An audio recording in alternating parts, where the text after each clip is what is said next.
בוקר אור בשם השם נעשה ונצליח ונרוויח לחיים טובים ולשלום בהצלחה רבה בכל מעשי ידינו נזכה לישועות ונחמות amen ואמן en ce mardi 30 du mois de août. C'est l'anniversaire de ton père, un grand Mazal Tov, la famille Soufan, la famille Laloum, qui venait de marier vos enfants hier soir, Beshaat Tova Moutsechet, que tu sois grand-père de Inon, Bezrat Hashem, Bracha, Ve'atzlacha Bechol Maaseh Yadecha, Tatzar V'tachvayach L'chaim Tovim U'Shalom Ve'ezrat Hashem. Et nous sommes le Gimel du mois de Elul, le mois de la Teshuvah et des bonnes actions. Et on parlera ce matin d'un sujet qui nous concerne tous, qui a été demandé, donc la persévérance et la volonté. C'est un peu la même chose. L'un ne va pas sans l'autre, je dirais d'une certaine façon. Pour l'élévation de l'âme de Georges Yichia Farouz, Zichron Bracha de la part de son fils Yaakov, Bezrat Hashem, qui prie avec moi Armand Nativ à l'époque. Ken Ken. Wa Hashem tenachenu began Eden Elion vechol hashorvim imo bichlal arachem v'sarochot v'chen yasam aramen tishmatot zorachaim. On pensera en même temps à l'élévation de l'âme de tous les métés Israël, Biotem Inaklal, Refresh Temach Meira.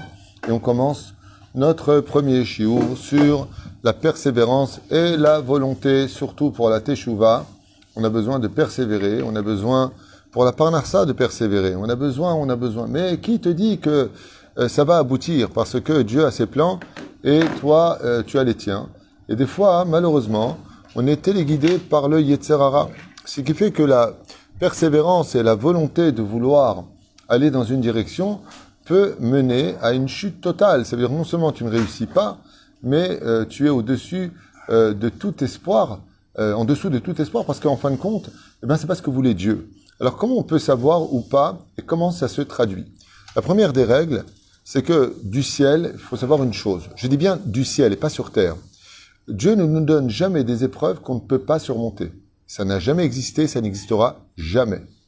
Dieu est un Père aimant, Dieu est un roi juste. Dans tous les cas de figure, Hachem nous met face à des situations où combien même on est à bout, c'est parce qu'on est découragé, et non pas parce qu'on n'en peut plus. On est découragé. On n'en peut plus dans le sens de la fatigue, de l'endurance. Aval zelonachon. On a vu des gens, et on a entendu. Ça a été filmé. Bon, il y a eu des trucages dans certaines scènes. On a vu une femme lever un camion parce que sa fille était coincée entre les roues. Et elle ne s'est pas posé la question si elle pouvait ou pas. Elle avait un but réel. Ma fille ne doit pas mourir. On a vu, et on nous a expliqué qu'un père qui ne savait pas nager, qui n'avait jamais appris à nager, a vu que son fils était tombé dans la piscine. Il n'a pas hésité à plonger. Et il s'est mis à nager de toutes ses forces alors qu'il ne savait pas nager. C'est-à-dire qu'on peut développer chez nous un instinct de survie ou un instinct de gagner qui va aller au-delà de toute chose. Il y avait un très grand champion de boxe qui malheureusement avait été ruiné et qui devait des dettes à la mafia à l'époque. Et il a boxé pendant 12 rounds avec un poignet cassé. Je ne sais pas si vous comprenez ce que je suis en train de dire. Un poignet cassé. Déjà, quand tu boxes pas, Mais pourquoi il fallait absolument qu'il gagne? Il n'avait pas le droit de perdre. Sinon, c'est sa famille qui en pâtissait. Ce qui fait que il y a une chose qui représente la carotte pour le chamor. Ça veut dire pour l'âne. Ça veut dire qu'il va représenter la volonté, la persévérance. C'est le droit de ne pas échouer. La deuxième chose, le fait d'y croire. Ça veut dire que si j'imagine que Béhémet je peux, alors Béhémet tu peux. Parce que tout comme on est vu par les hommes, comme nous on se voit, tu te vois petit, on te voit petit, tu te vois grand. Je parle pas mytho, On te voit grand. Tu te vois beau, on te voit beau. Et ça c'est marqué noir sur blanc dans la Torah. Aïnou behenehem kechagavim. Nous étions à leurs yeux comme des sauterelles. Le Midrash dit, c'est parce qu'ils se sont vus eux comme des sauterelles qu'on les a vus eux comme des sauterelles. Ce qui fait que quand on a confiance en soi, cette énergie va renouveler pas simplement la relation avec le client, par exemple dans le domaine professionnel, mais elle va renouveler aussi cette énergie positive pour le mazal. Le fait de croire en soi permet à Dieu aussi de croire en toi. Parce que si tu as des choses à faire et qu'elles sont pour toi, petit 1, vital, petit 2, c'est ce que tu veux vraiment au fond de toi, alors tu verras que tu vas y arriver. Prenons un exemple des plus connus et des plus journaliers. Se lever le matin. C'est extrêmement dur, il faut de la volonté pour se lever le matin. D'accord ? Mais d'un coup, les sirènes sonnent. une fois de plus, nos cousins nous envoient des bombes. Alors, d'un coup, tout le monde se lève. Et personne va dire, non, j'y vais pas, je suis crevé. À part les abrutis. Pourquoi? Parce qu'ils savent qu'il y a un danger qui arrive. Ils savent qu'il y a une réalité qui est devant eux. Donc, comme ils savent qu'il y a une réalité qui est devant eux, alors ils auront la volonté sans même de la chercher. Pourquoi? Parce que s'ils savent, par exemple, juste la maison d'à côté elle a été touchée, chas v'shalom, et qu'une fois de plus il y a les sirènes, et que le mec il a pas dormi, il a les yeux rouges, il en peut plus, hop, il entend le bruit des sirènes, Makara, il se lève. Quand est-ce qu'on peut constater cela de façon assez flagrante? À l'armée. Quand tu fais ton service militaire, avant de faire ton service militaire, t'es crevé, t'as 17 ans, 18 ans, t'es comme ça, j'en peux plus, je veux dormir jusqu'à 10 heures. Fais ton service militaire, et là-bas, t'as pas le choix que de te lever. Alors tu vas te lever. Tu vas te lever parce que tu sais que la réalité dans laquelle tu vis t'oblige à avoir cette volonté. Ce qui fait que, comme le dit Rabbi Nachman, En ye'ushklal ba'olam. Ne te décourage jamais de quelque chose. Alors, qu'est-ce qui va pas quand j'ai tenu tant d'années? Réponse très claire, selon nos sages. Des fois, c'était pas le bon lieu, ou alors, tout simplement, le bon moment. Ça veut dire que ton mazal, il se serait libéré à l'âge de 28 ans, mais tu avais 24 ans, c'est pas encore le moment dans le ciel. Tu as d'autres réparations à faire. Ce qui fait que, quelque part, la persévérance permet de garder l'espoir d'une volonté qui peut avoir rendez-vous avec sa destinée. C'est Pérouche là-bas pour lequel, oui, il y a quelque part un rapport entre la persévérance et la volonté. Le vouloir veut dire courir. Comment on dit volonté en hébreu? Ratson.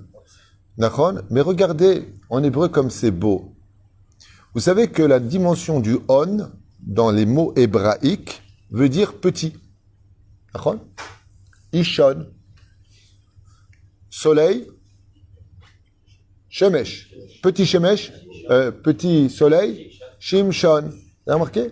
Dans tous les mots, et dans beaucoup de formules, le mot on, Aleph, Vav, Nun, veut dire en plus petit. D'accord? La racine du mot ratson, ça veut dire quoi? Ça veut dire quoi le mot ratson?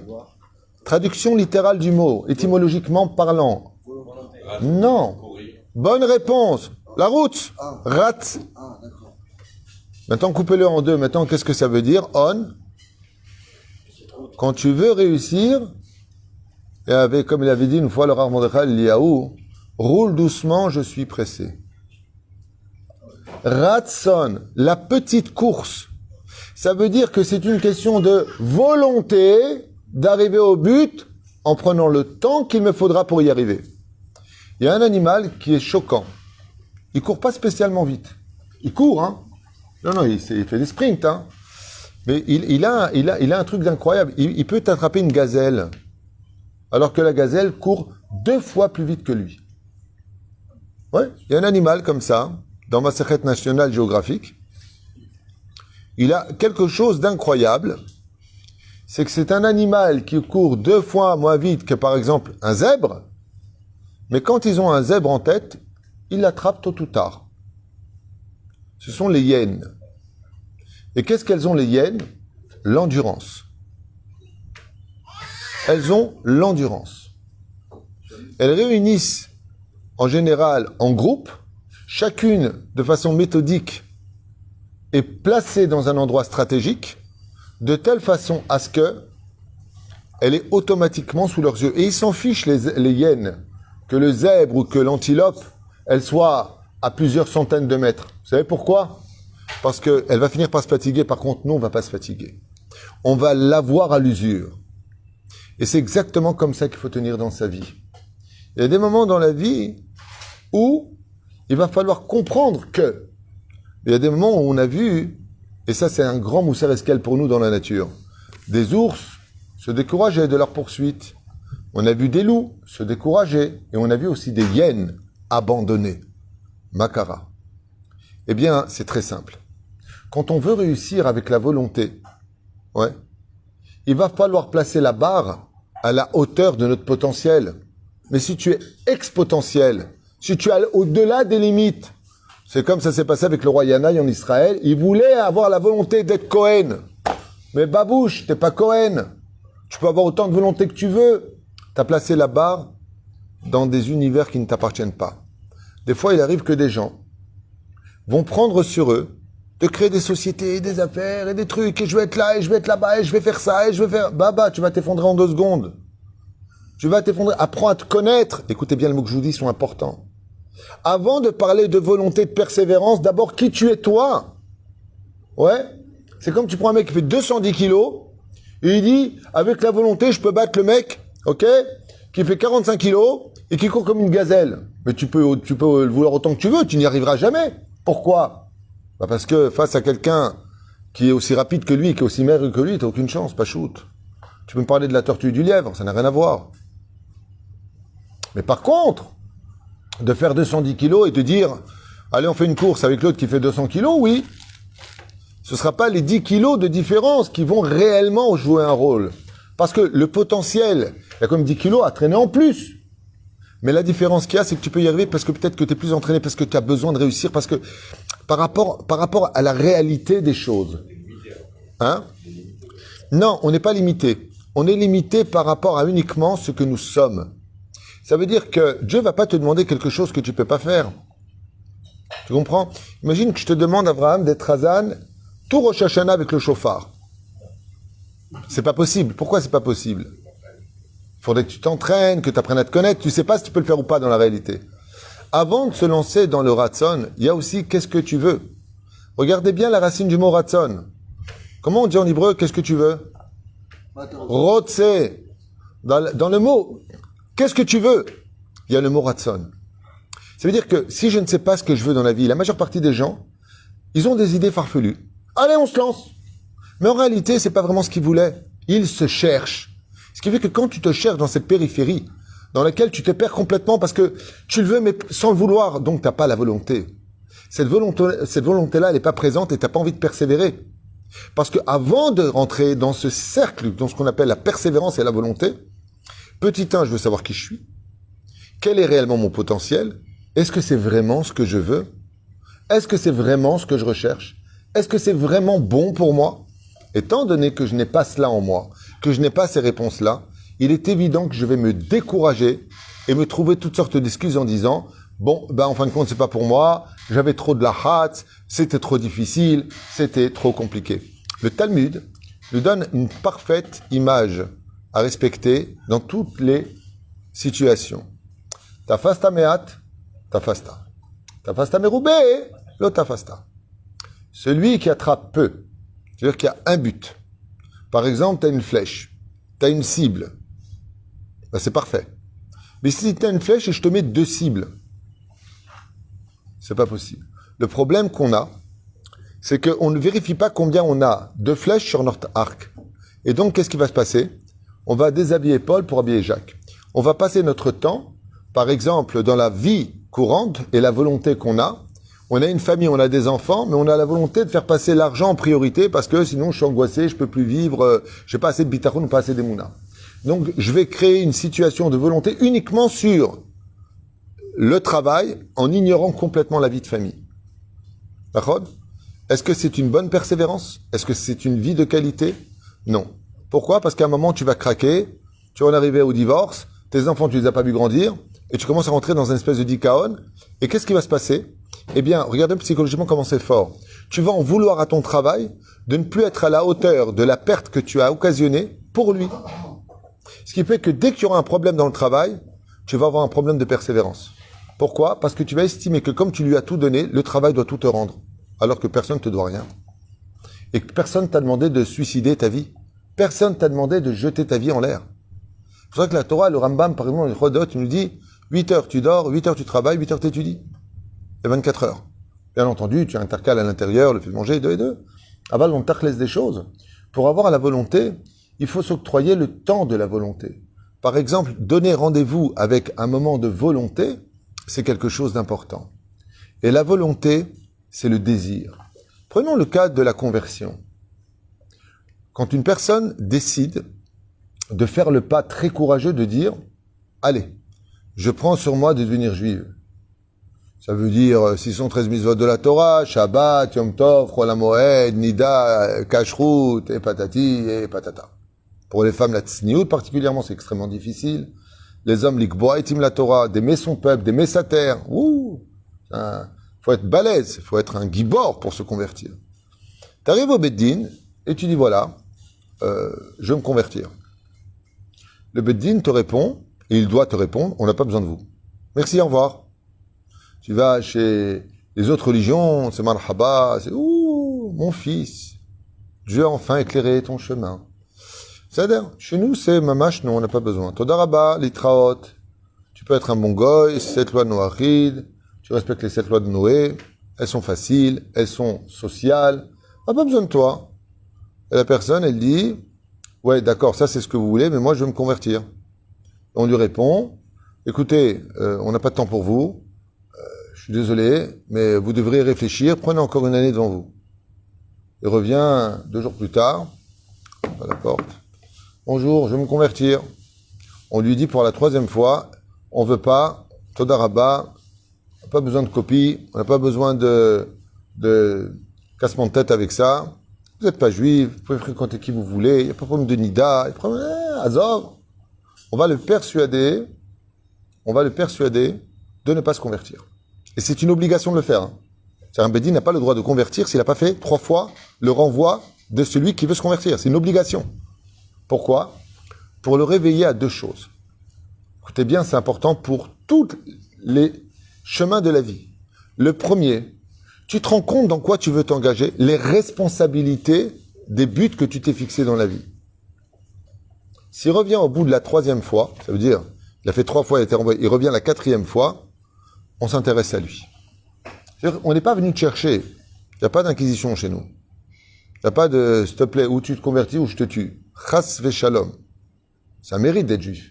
Entrer dans le monde de la Torah, qui est le monde de vérité unique, ça mérite. C'est pas qui veut, c'est pas comme ça. Mais là où il y a de la vérité, il faut de la volonté. Là où il y a de la vérité, il faut de la persévérance. Et donc la personne va être constamment secouée par non, c'est pas bon, non, c'est pas comme ça. Donnez-moi une lettre du Rav dont vous allez au cours, vous allez à la prière, vous dites, dis-moi, j'ai des comptes à 30, je suis venu me convertir, je t'ai pas demandé de me faire une enquête policière, hein, inspecteur gadget. Et le rabbin te dit, écoutez, j'ai entendu sur vous que vous avez critiqué des juifs. Il y a un juif là-bas, un converti à Jérusalem qui s'est battu contre un autre juif au Midrechov. Ça s'est su au Bédine, ils l'ont pas converti. Okay. Aval, quand on voit qu'il persévère, comme va le dire Ruth à Moavia, où tu iras, j'irai, où tu dormiras, je dormirai, ce que tu mangeras, je mangerai, ton pays sera mon pays. Quand on voit que la personne, elle continue à suivre, et on voit qu'il y a beaucoup d'obstacles, ils n'ont pas de quoi manger, Naomi n'est pas très aimée, parce que c'est passé avec Elimelech, son mari qui a quitté, qui était la plus grosse fortune de cette époque, il est abandonné, il est sorti, donc elle n'a pas un bon nom, c'est Boaz qui a hérité de toute la fortune. Aval, on voit qu'elle continue à marcher. Elle court derrière sa volonté d'être juive. Et ainsi, c'est dans la vie. Quand vraiment on persévère, quand vraiment on veut de tout son cœur, qu'on se connaît, et que c'est ce que vraiment on désire, au point de vouloir réussir, alors Béhémet des Béhémet, on peut arriver à son but. Mais pour cela, dans le judaïsme, contrairement aux autres, c'est de mêler Akadosh Baruch Hu à notre Ratson. Si vous regardez bien, nous disons constamment dans la prière quelque chose de très particulier. Nous, les Juifs, dans la prière, à chaque fois qu'on finit le Birkat Hamazon, la Hamida, ou même une prière, Yeyu le Ratson, imrefi veigion, libi lefanecha, Adonai tsuri begoali. Yeyu le Ratson. Milefanecha. Est-ce que moi, ce que je veux, c'est ce que toi, tu veux? D'un coup, dans la Torah, quand on parle de la volonté, on demande à Hachem, Yeyu le Ratson, milefanecha, devant toi. Alors, qu'est-ce que ça veut dire? Ça veut dire que quand on a une volonté, est-ce que ce que l'on demande ou ce que l'on veut, c'est ce que Dieu y veut? Vous allez me dire, mais comment on peut le savoir? D'accord? C'est légitime. La réponse, elle est simple. Elle est vraiment simple. Il faut connaître le Shulchan Aruch. Le mec, il veut vendre des montres, fausses montres. Comment on appelle ça? Des fausses montres. Contrefaçon. Il veut vendre des montres contrefaçon. Est-ce qu'il a le droit? Vadaï shelo. Yeyou les ratson. Il a la volonté d'eux, il veut persévérer dans ce domaine, il veut vendre des montres. Avad babouche. Ce que tu demandes, c'est anti-halakha. Si ce que tu fais n'est ni moral, ni ilchatique, ce n'est automatiquement pas la volonté d'Hachem. Par contre, il faudra savoir que le Yetzer Hara va utiliser la volonté pour tous les péchés de ce monde. Toutes les fautes qui mènent vers la déchéance morale sont utilisées par, justement, le fait de. Prenons les voleurs. Ils courent pour se sauver. Ratsim. Ils ont la volonté. Ils forment des plans. Comment voler? Par où rentrer? De quelle façon? Vous allez voir que le Yetzer Hara va utiliser la chose essentielle pour lequel on ne peut pas servir Hachem. Si on n'a pas la volonté de servir Dieu, on ne peut pas servir Dieu. Et si on n'a pas la volonté de servir le mal, on n'a pas la possibilité de faire le mal. Ce qui fait que les armes pour la Torah sont les mêmes que pour les forces du mal. Le Yetzer Hara va te donner la volonté d'aller de bon cœur jusqu'au bout de tes folies. Que ce soit, comme le raconte la Gemara, pour aller chercher la plus belle femme du monde, il avait traversé jusqu'en Égypte. Il faut de la volonté pour traverser la mer et y aller, c'est des kilomètres, et le soleil, et les brigands, et le danger. Il avait un but. On lui avait dit qu'il y avait une prostituée à Alexandrie d'une très grande beauté. Il faut de la volonté. Moi, ça me tue quand j'entends il y a un match de foot. Un match de foot. Des gugus qui courent après un ballon. Et le mec. Non mais attends, je rêve Herbert. Non, vous n'allez pas me croire. Non, je sais que ce que je veux dire, non, c'est pas une image, hein. Il rate des jours de travail. Il fait des heures de queue à l'aéroport. Des heures de queue. Il prend l'avion. Il paye l'hôtel pour aller s'asseoir dans un cirque. Ouais, tribune. Hein? Et ils privent leur famille de vacances. Pour aller voir des mecs qui courent après un ballon. Et ouais! Et lui, heureux. Et bien. Ça, c'est bien. Ouais, c'est bien. Ouais, mais il y avait Messi. Il dit, mais non, mais si. Il faut avoir un problème psychologique, à mon avis, d'arriver à ce point-là. Faut aller sur l'écran, hein, c'est à la limite, tu restes chez toi avec les enfants, cacahuètes, hein, un petit phoenix, sympathique. C'était Tunisien, une petite brocha. T'as vu le match, t'es là. Mais franchement, vous vous rendez compte? La force du Yetzer Hara. Non mais, réalisez ce que je suis en train de vous dire. La force du Yetzer Hara, qu'est-ce que vous voulez dire? Et la plupart du temps, ils prennent des crédits pour faire ça. Donc, quand ils reviennent, il faut rendre ce crédit. Et ils sont... Donc, il faut de la volonté. Et c'est ce que je suis en train d'expliquer. Le Yetzer Hara va utiliser cette dimension qu'on appelle la persévérance et la volonté pour faire le mal. Il faut garder cela et aller de l'autre côté. Pourquoi Dieu nous l'a créé, cette persévérance? Eh bien, parce que l'étude de la Torah ne s'acquiert qu'avec le Hamal. Anachnu amelim vehem amelim. Comme on le dit d'ailleurs quand on étudie le Talmud, eux persévèrent et souffrent pour y arriver, donc eux, en français, peinent, et nous aussi, nous peinons. Peiner, ça peut être synonyme aussi de persévérance. Dans le sens où je peine, ça fait longtemps que ça dure. D'accord? Veillez, on le dit. Mais la volonté, par contre, peut mener un homme, à partir de zéro, à devenir un des plus grands Talmid Chacham de toutes les générations. J'appelle à la barre Rabbi Akiva. Qu'est-ce qui a empêché Rabbi Akiva, jusqu'à l'âge de 40 ans, réellement parlant, de faire teshuva et de devenir le maître des centimètres et des millimètres? Il lui fallait une raison d'avoir le ratson. C'est-à-dire que la première règle, si Si on veut avoir la volonté, on veut avoir la volonté. La première règle, ben, c'est une raison. Pourquoi tu veux ça? Lui, il voulait sa femme. Ça peut être un bon plan. Il avait une raison. Mais tout de suite après, Rabbi Akiva, vous savez qu'il a voulu se séparer de sa femme. Il lui a dit, j'y arriverai pas. La condition du mariage, c'est, je t'épouse, lui a dit Rachel, mais si tu vas étudier la Torah. Vimia dit Yaesh. Il s'est très vite découragé, parce que Rabbi Akiva, quand il a commencé, non seulement il connaissait rien de la Torah, mais il savait même pas lire l'hébreu. Il ne connaissait pas. Il était bourvé à Maharet.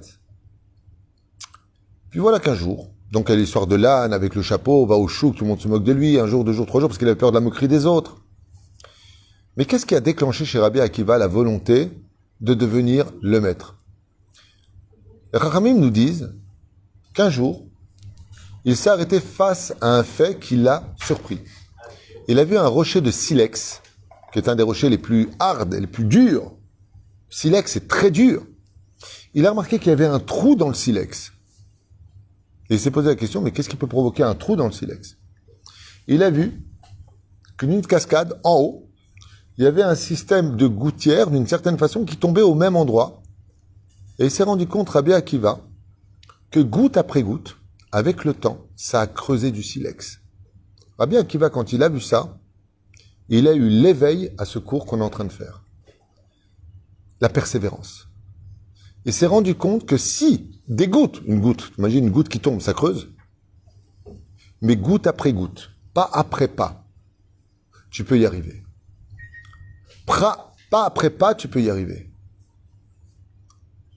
Tout est une question de ce que tu as dans la tête.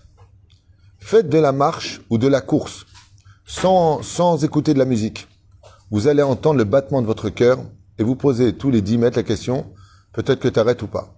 Vous mettez de la musique, votre esprit est emmené ailleurs, vous allez courir plus vite que prévu. Vous savez pourquoi? Parce que vous avez un but à atteindre. Parce que votre esprit est occupé à autre chose. Ce qui fait que la volonté dépend essentiellement de ta force morale.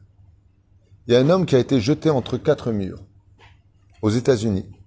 Ça fait 18 ans qu'il est là-bas. C'est une peine horrible qu'ils lui font. C'est le seul qui n'est pas devenu fou. Tous les matins à 4 heures, il se lève, il fait des pompes, il sort 1 heure par jour. Et dans la vidéo, il dit que ça fait peut-être 8 ans, 9 ans qu'il n'a pas vu un arbre. Non, parce que c'est un arbre. Il garde le moral. Et qu'est-ce qu'il fait? Il apprend plein de langues. Il a appris l'espagnol, il a appris l'anglais. L'anglais, non. Il a appris le chinois, il a appris le portugais, il a appris une tonne de langues. Le désir, colminer sa faute. Il passe son temps à lire. Il a une volonté. Il a dit, je veux pas perdre la tête. Les autres, les médecins, ils disent qu'ils sont devant des murs et ils ne bougent plus, ils regardent le mur. Ça y est, ils ont perdu. La volonté dépend essentiellement de la force morale que tu as. Quelqu'un qui est faible moralement, donc qui n'a pas de bitachon atzmi, il n'a pas foi en lui. Dès qu'on pousse, il pleure. Dès que ça va pas, il tombe. Il n'y a pas de volonté. Il n'ira jamais loin. Dans son cas, lui, mieux vaut être ouvrier que patron. Mais un patron, c'est quelqu'un qui a la volonté de tenir. Un patron ne doit jamais se décourager. Comme un capitaine de bateau. Ce qui fait que des fois dans la vie, il faut se faire violence et utiliser les moyens qui vont nous permettre de pouvoir tenir, parce que sachez que le mazal d'un homme peut s'adapter à la volonté de l'homme. C'est un secret que je vous livre. Prenons un cas pour bien comprendre ce que je dis. C'est très dur de se lever tous les jours à 3-4 heures du matin pour étudier la Torah, Nachon. C'est très dur. Donc je vais octroyer des moyens pour y arriver. Lesquels? Prends une douche froide, je te promets que tu vas être nickel. Essayez et vous verrez. T'es crevé, t'es comme ça comme un zombie, tu sais, les zombies, le retour des zombies comme ça, à 4 heures du matin, à la bave comme ça sur le côté.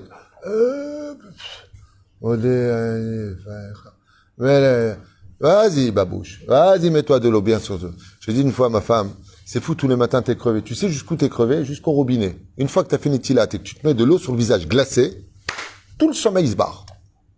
Tout le sommeil s'en va. De quoi ça va dépendre? D'un geste.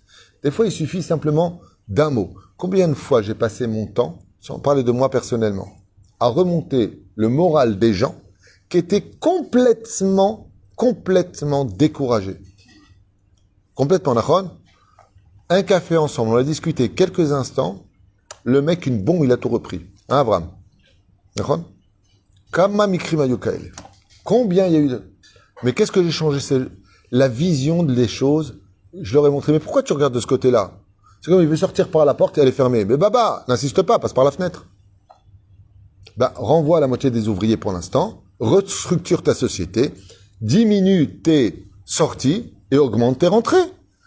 Ça s'appelle business plan. Restructure ton business plan. Il n'y a pas besoin de ceci et cela. Hier, je parlais avec quelqu'un qui paye 15 000 shekels de loyer. Je le prends à la moitié. Pourquoi tu te suicides? L'euro, il est par terre, j'ai pas compris. Ouais, je suis découragé. Mais arrête d'être découragé.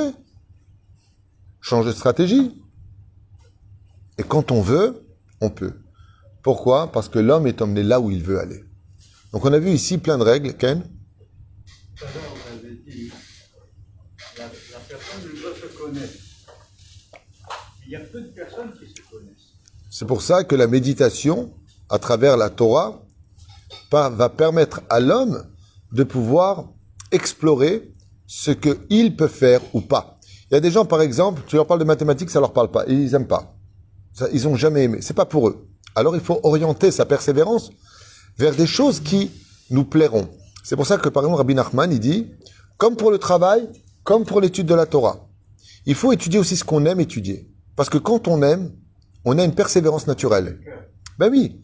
Donc il faut s'orienter vers là où on peut réussir. D'accord? Comme on a dit, tout comme Dieu ne te mettra pas dans une épreuve où tu peux pas tenir, ne te mets pas toi non plus des missions là où ça devient impossible. C'est complètement débile. Le mec, il dit, je me rappelle, il y avait un fou furieux à l'époque, dans les années 30, il a dit, il avait la volonté de vouloir voler. D'accord? C'est créé un truc style chauve-souris, il s'est jeté de la tour Eiffel, il s'est écrasé en bas, le mec, il est complètement fou.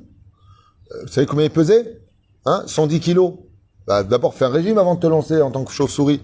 Faut être fou. Ça veut dire qu'il n'a pas pris les mesures, ok, nécessaires. Le mec, il va prendre un prêt à la banque, il dit, ouais, moi, je vais persévérer, je vais réussir, ok? Il s'emprunte à taux d'intérêt hyper élevé, tandis que le potentiel maximum qui peut rentrer dans sa société, c'est 100 000 shekels par mois. Mais il doit rembourser 50 000. Mais il faut être débile pour faire ça. La persévérance ni la volonté n'ont aucun rapport avec ça. Ça s'appelle un suicide. Tout comme Hachem ne te donne pas des preuves que tu ne peux pas faire, tu as le droit de mettre en application ta persévérance et de te faire violence, c'est-à-dire, tu veux perdre du poids, ça va dépendre de ce que tu as dans la tête. Fais du sport, fais de la marche, arrête de manger trop le soir, patati patata. Tu le veux, tu peux. Il n'y a pas de problème. Mais attention, des fois, il faut se faire violence. Mais tu peux y arriver. Mais le mec, il dit, non, moi, je veux devenir autre chose que ceci ou autre chose que cela. Et ça, par contre, c'est pas possible pour lui. Ben non, c'est pas possible. Il dit, je veux absolument faire la Brit Mila de ma fille. Avec la volonté, je peux y arriver. Quoique aujourd'hui, franchement... C'est possible. Ouais. Non mais d'accord, vous avez compris ce que je veux dire. Ken? D'ailleurs, il y a trois mots qui signifient une personne. Elle ne se connaît pas. C'est on verra, peut-être, je ne sais pas. Avec ces trois choses-là... Moi, je dirais pas comme vous. Moi, je pense que de dire je ne sais pas, c'est bien se connaître. Je ne sais pas, c'est une bonne réponse. En tout cas, voilà ce que nous pouvons apprendre de la volonté, et que ce soit la persévérance pour le mariage et autres. Ce qui est très curieux par contre, ce que j'ai remarqué moi personnellement, c'est que des fois c'est la volonté qui vient taper à la porte quand tu arrêtes de le courir derrière. Je ne sais pas si vous allez comprendre ce que je vais dire, mais ça arrive très souvent. Non, je vais essayer de finir ma phrase. Ça arrive très souvent que des fois on veut quelque chose et on court et on court et on court et on court et on n'y arrive pas. Bon, on a compris que c'est pas pour nous, laisse tomber. On laisse tomber, ça vient à toi. C'est comme pour le mariage. Je veux me marier, je veux me marier, je veux... Bon, est-ce que veut Dieu, il veut pas? Bon, il veut pas. D'un coup, Shalom, vous appelez comment? Makara. Pareil pour le travail. J'ai un ami, que Dieu le bénisse. Il a galéré aux États-Unis pendant plusieurs années. Année après année. Maman, je m'ai galéré sa race. C'est pas, il a galéré un peu. Galéré. Le jour, il dit, bon, ok, je quitte les États-Unis. C'est le travail qui lui a couru derrière. On lui a proposé une super place. Il a trouvé, Mamash, une opportunité qu'il n'aurait jamais espérée. Des fois, c'est en laissant tomber que ça vient à toi. Ça veut dire que des fois, la volonté, elle ressemble à un champ dans lequel on vient semer. C'est pas parce que tu as labouré et semé et arrosé que ça vient. Des fois, cette volonté que tu investis, d'un coup, surgit de la terre et s'offre à toi sans beaucoup d'efforts. Hein? Des fois, oui, il faut savoir lâcher prise. Exactement. Tu sais, quand on veut ramener un poisson, si tu tires constamment sur la canne à pêche, eh ben, ou elle casse, ou il va se libérer. Parce qu'il a compris qu'est-ce que tu fais. Et par contre, quand est-ce que le poisson devient fou? Ben, quand tu tires d'un coup, tu lâches. Et le poisson, il se barre. Et là, d'un coup, hop, tu tires. Tu renforces encore plus le crochet dans sa bouche. Tu comprends ce que je veux dire? Ce qui fait que des fois, au niveau stratégique, il faut savoir lâcher. Si tu veux garder la persévérance, il faut savoir aussi respirer. Si tu ne veux pas t'arrêter, étouffer. Ah ben, ma fille, tu es en plein boulot. T'en peux plus. Qu'est-ce que tu fais? Tu veux persévérer? Il est 2 heures, tu es loin d'avoir fini ton boulot. Hein. Tu arrêtes. Makara, j'ai besoin de faire un tour. Je vais à Jérusalem au Kotel. Mais t'es fou, c'est en plein boulot. Je parle en tant que patron. Hein. Ben ouais, je vais là-bas. Pourquoi? Parce que j'ai besoin d'oxygène. Donc des fois, oui, dans la persévérance, il va falloir donner au moment. C'est pour ça qu'on dit ratson, la petite course. Cours pas trop vite, doucement. Parce qu'à travers la persévérance et ta volonté, il y a aussi le temps de l'adaptation. Dieu lui-même a mis 6 jours pour créer son monde. Pour nous apprendre qu'à notre niveau, à nous, il faudra aussi quelques bons mois, années pour persévérer. Parce que ce n'était pas encore ton temps, ce n'était pas encore le bon moment. Et des fois, on va persévérer sur un endroit et ça marche pas, ça marche pas, ça marche pas. Vous savez pourquoi?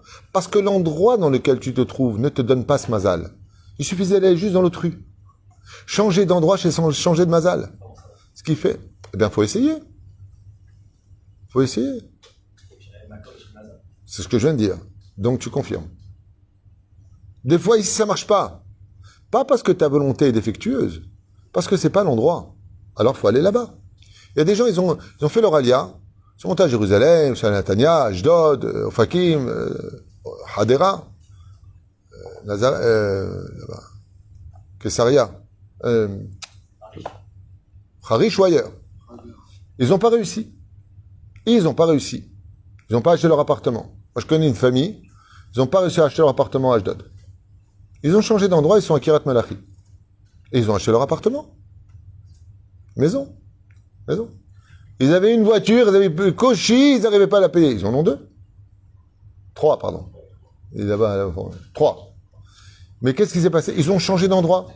À Ashdod, ils n'ont pas réussi à se développer. À Kiryat Malachi, combien de temps tu mets pour venir, Kiryat Malachi? Un quart d'heure? Ouais, un quart d'heure. 20 minutes en voiture. À 20 minutes d'ici, ça s'est ouvert. Sa femme a trouvé un travail, lui il a trouvé un travail. Voilà, Baruch Hashem. L'œil vif, le poil doux, ça doit être frolique. C'est juste, t'as pas réussi ici, je retourne en France. Essaye ailleurs. Change d'endroit. Des fois, c'est l'endroit, comme ça, dit le Zohar HaKadosh, qui bloque ta volonté. La reine Bezrat Hashem, hein? Chez la trave, assez les harab. Maintenant que tu parles de ça, parce que dans le Ratson, ce qu'on disait au début avant que tu viennes, il faut que ça corresponde. Yeyu le Ratson mil lefanecha. Il faut que la volonté d'Hachem soit d'accord avec ta volonté à toi. Mais n'oublie pas un détail, c'est que l'homme est emmené là où il veut aller. Ce qui fait que, des fois, à Kadosh Baruch Hu, même si ça va contre sa volonté, ben l'homme, il veut absolument. Dieu le laisse aller. Mais en fin de compte, il va se rendre compte que sa direction n'était pas bonne. Et c'est pour ça que le mot Lahzor Bitshuva, ça, c'est la connexion d'un homme qui réalise enfin que le chemin qu'il a pris n'était pas bon pour lui. Et que sa volonté, en réalité, il avait mal dirigé. Il avait mal cadré sa volonté. C'est pour cela que la volonté d'un homme doit être prise en compte pour qu'il puisse étudier, prier, s'occuper de sa famille et réussir dans ses ambitions. Sans ambition, le monde ne peut pas exister. Sans volonté, le monde ne pourrait que stagner. Mais si tout cela est empreint de spiritualité, alors il est certain qu'avec l'aide d'Hachem, il y verra automatiquement des résultats. Des fois, la personne va persévérer, il n'y arrive pas, mais c'est son fils qui va hériter de cette persévérance. Il y a toujours un aboutissement à toute volonté qui est mise en action. Est-ce que vous avez des questions sur la volonté? Voilà, mais sur la place et les haram, c'est-à-dire que si on veut quelque chose et que le Rav nous dit l'inverse, ce qu'on voulait vraiment, faut da'at Torah. Des fois, dans les ingrédients de la volonté, il faut la bracha d'un rave. Des fois, ça marche pas, t'as la volonté, puis d'un coup, tu vas au Baba Salé, t'as la bracha et ça marche. C'est très important. Des fois, que il attend de toi des choses, et il y a des choses qui bloquent la volonté. T'as fait un éder, tu l'as pas payé. T'as dit une chose, tu l'as pas faite. Ça bloque. T'as fait du mal à une personne, ça bloque le mazal. Donc ta volonté, elle est là, mais elle est en train de tourner en rond dans un cercle parce que tu t'es, comment dire, fermé la possibilité d'aller plus loin. Sauf dans le mal. Dans le mal, il n'y a jamais d'obstacle. Dans le bien, il n'y a que des obstacles. Quand c'est facile, faire très attention à ça. Quand une chose est facile, quand il n'y a pas de zétzerara sur le chemin, c'est une volonté où il faut vérifier qu'il n'y ait pas du vol. Quand c'est difficile, quand c'est compliqué, quand il y a beaucoup d'obstacles, c'est qu'apparemment l'Yetzera s'y intéresse. Et s'y intéresse, c'est parce qu'il a vu des diamants dans cette volonté. La fin, Bezrat Hashem, il ne faut pas se décourager. Il faut tenir. Je connais une personne, il a tenté de se convertir en Israël, ça n'a pas marché. Il est parti en France, ça n'a pas marché. Il est revenu en Israël, ça a marché. Il a mis 21 ans pour se convertir. 21 ans. Ouais, c'est énorme. Il a dit, j'ai jamais compris pourquoi, mais même si ça avait mis 42 ans, j'aurais toujours persévéré. Je veux être juif. Ils ont toujours trouvé des excuses. Il savait que ça venait d'en haut. Et il disait à Dieu, faire ce que tu veux, hein. Moi, je me décourage pas. Et je connais pareil aussi, un homme, c'est pas une blague, hein. Je peux même donner son nom, je vais pas le donner, c'est pas joli. Je connais le nom de sa femme et de ce garçon. Il voulait se marier avec une femme, et elle voulait pas. Et il voulait, et à la fin, elle a épousé. Il a demandé le divorce. Et il avait épousé. Quand tu veux vraiment quelque chose, d'avoir une flamme. Je finirai avec une petite histoire pour les quelques instants qui nous restent. Ken. Par rapport à tout ce que vous avez dit par rapport à la volonté, Ken. le plus important, c'est toujours de mettre la Torah pour éviter. Il faut toujours la Torah dans la volonté. Il faut toujours la volonté d'être en face d'Hachem avant d'eux. Mais il y a une très belle histoire d'un homme extrêmement riche qui avait une fille unique qui s'appelait Narindour Aliane. Elle était magnifique. Elle avait 18 ans. Elle avait toutes les midotes qu'un homme rêverait d'avoir chez son épouse. Humble, gentil, parle doucement, qui crie pas. En plus, elle avait la chance d'avoir non seulement une belle âme, mais un beau physique. Et le père, qui était immensément riche, il avait que sa fille. Donc il a cherché un khatan digne de sa fille. Et il est parti dans une grande yeshiva en Russie, où il y avait plus de 400 élèves. Et il a dit, voilà, Rosh Yeshiva, j'aimerais poser une question à vos élèves. Celui qui y répondra deviendra le khatan. Et donc, voilà, il épousera ma fille, et il héritera de toute ma fortune, lui et sa descendance, pour étudier tranquille toute sa vie. Et il pose une question sur le Rambam, une grande coucha sur le Rambam. Il dit, voilà, jusqu'à demain matin, avant que je reparte, dans une autre yeshiva, celui qui sera capable de me donner la réponse épousera ma fille sans condition. Le lendemain matin, les 400 élèves sont dans le Beth Midrash, et le Rav à côté, le Rosh Yeshiva à côté du riche, et il dit, est-ce que quelqu'un a trouvé la réponse? Et personne ne donne de réponse. Le Rosh Yeshiva remet son manteau de velours,